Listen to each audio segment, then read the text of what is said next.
Vamos a tomar contacto ahora ya no con un analista de cifras y de tendencias electorales, sino con un político, tanto como hombre activo en la política como profesor de Derecho Constitucional. Hablo de Pedro Cateriano.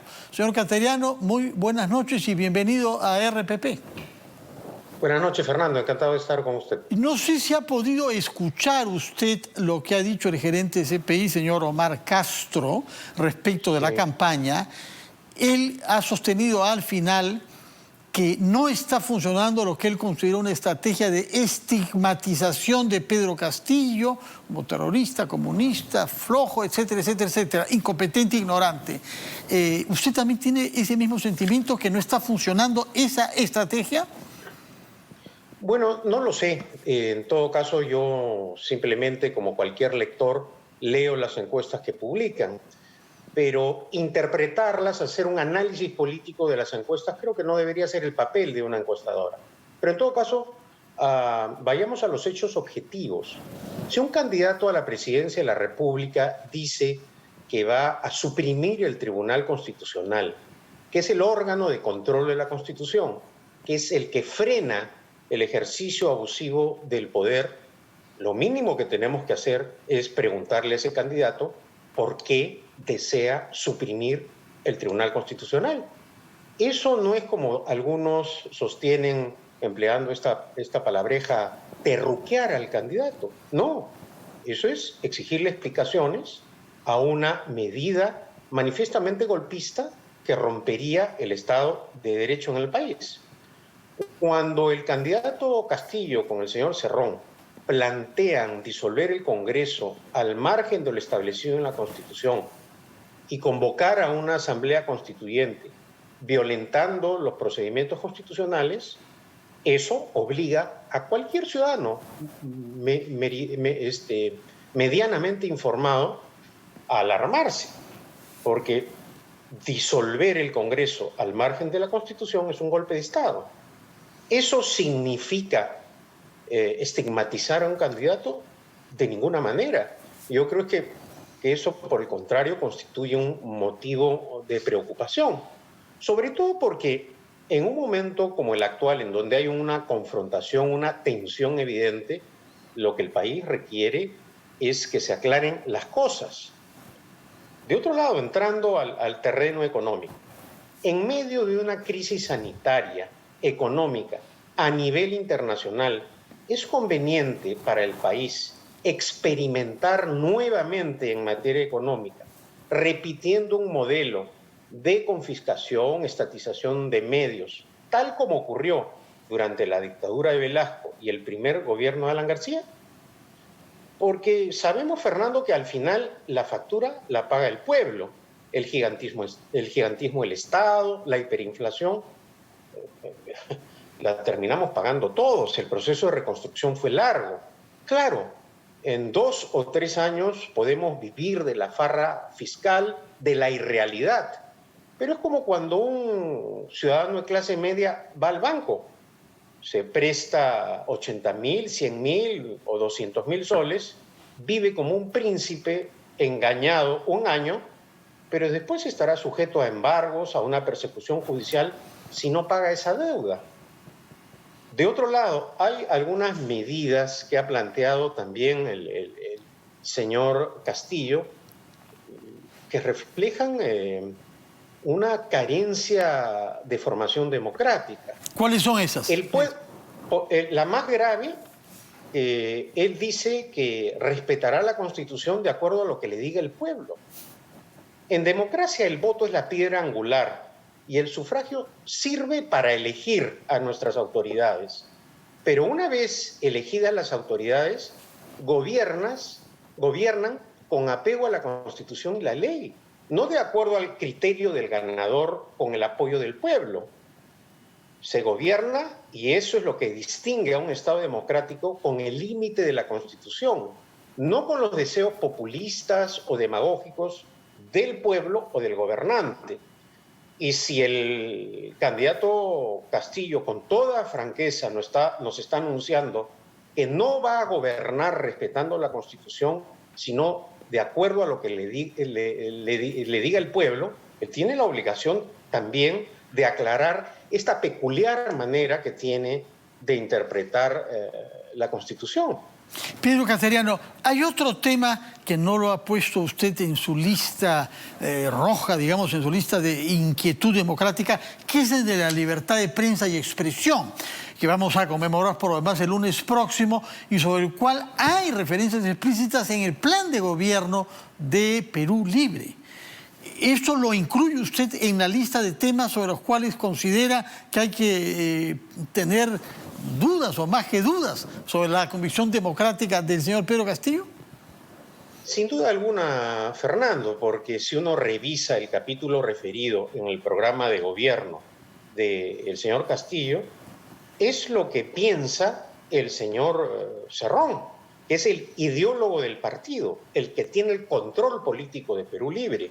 Y ahí evidentemente lo que hay es un programa de gobierno, si se le puede denominar programa de gobierno al estatuto del Partido Perú Libre, inspirado en ideas marxistas, elogiando a Fidel Castro, a Lenin, y eso ciertamente constituye, como digo, una amenaza a la libertad, no solamente a la libertad económica, como sostienen algunos, no, las medidas golpistas que plantea la dupla Castillo-Cerrón son una amenaza a la libertad en su conjunto. De acuerdo. Si las cosas son como las ha descrito usted, y yo le dejo plantear esta pregunta para ir a una pausa, que nos conteste después de ella, si las cosas son, ¿cómo evalúa la actitud de otras personas que parten quizá de premisas más o menos parecidas a las suyas, liberales en algunos casos, socialcristianas, socialdemócratas, pero que concluyen que hay que establecer puentes con ambos candidatos?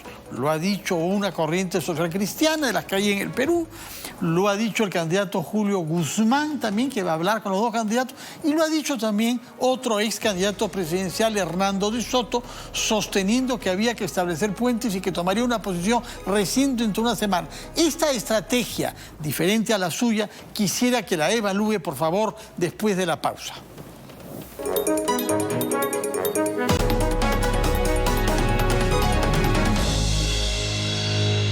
7:37 de la noche, estamos conversando con el ex primer ministro Pedro Casteriano, quien ha sostenido hasta ahora que rechaza que se haya una campaña de estigmatización contra Pedro Casteriano, puesto que para él se trata de reproches que están fundados en evidencias de las declaraciones hechas por el candidato Pedro Castillo o bien de su plan de gobierno, del que presentó ante el Jurado Nacional de Elecciones, del Partido Perú Libre.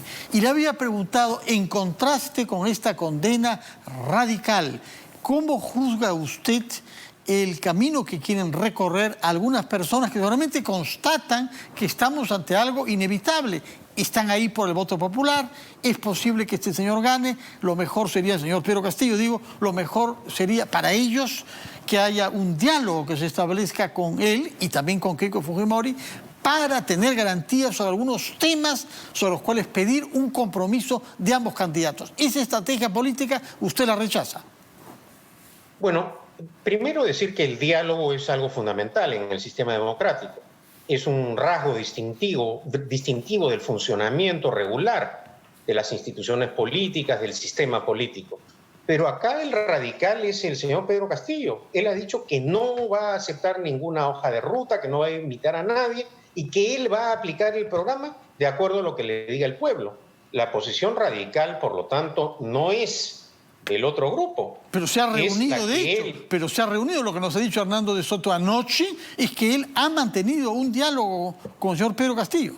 O sea, eso está en curso. Pero el señor de Soto está acostumbrado a reunirse con sátrapas, con totalitarios, y el fin para el señor de Soto, que es un hecho objetivo, son obtener contratos estatales, cooperaciones temporales. No es un buen referente democrático, en todo caso, el señor Hernando de Soto. A lo que yo me refiero es, acá está en juego el interés del país, el interés permanente, no los contratos del señor de Soto o las declaraciones a última hora de algunos dirigentes que guardan silencio, o de dirigentes de la izquierda democrática, Fernando, que han tenido a lo largo de los años una conducta en defensa del orden constitucional y que ahora, por ejemplo, guardan silencio cuando el señor... Y no todos. Aquí hemos entrevistado a Richard Arce, que ha sido sumamente severo sobre el señor Cerrón. Nadie creo que lo conoce mejor de los que hemos visto en los últimos días y no ha tenido ninguna complacencia.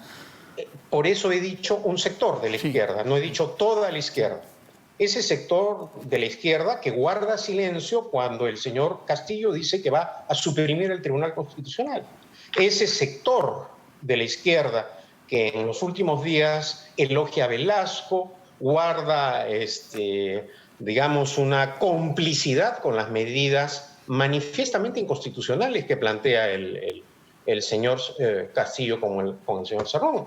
Pero ¿qué hay pasaría? Otras cosas que están pasando, pero hay otras cosas que están pasando suavemente. Por ejemplo, el tema del terrorismo, que es un objetivo, la lucha contra el terrorismo en la zona del Brain. El señor Castillo va a enfrentar al terrorismo en el Brain con los postulados marxistas y comunistas del señor Cerrón. ¿Cuál es el equipo que va a respaldar al señor Castillo?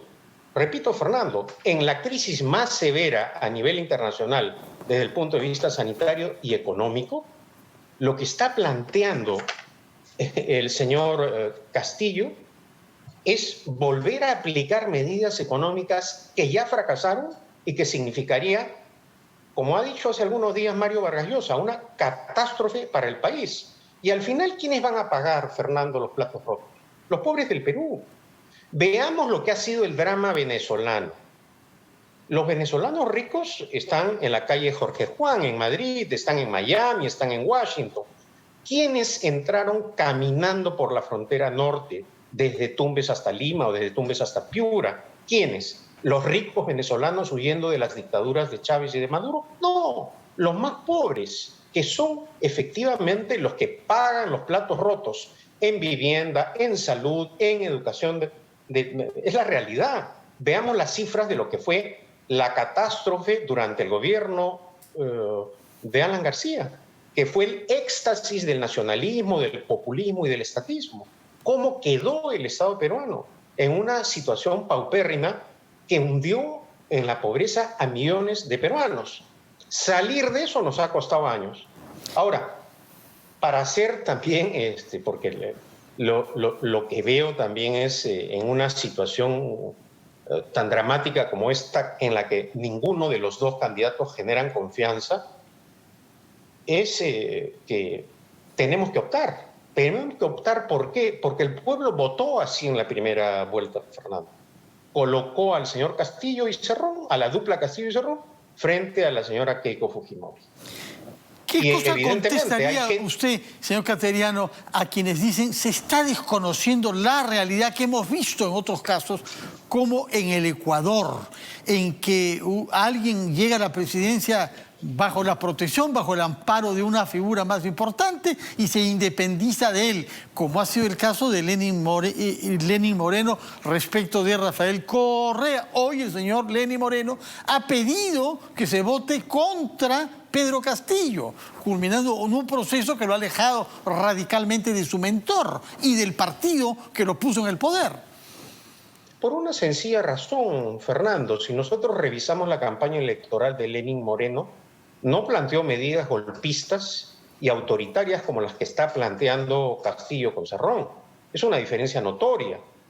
Acá, cuando un candidato hace una oferta electoral que viola grotescamente el orden constitucional, no se puede quedar callado. Y eso es lo que está haciendo la dupla Castillo-Cerrón. O si no, veamos el breve periodo que tuvieron los congresistas electos. Usted, Fernando, tuvo la oportunidad de entrevistar a una persona que claramente nos contó con toda franqueza, y eso hay que agradecerle al equipo que rodea a Castillo y a Cerrón, lo que querían hacer.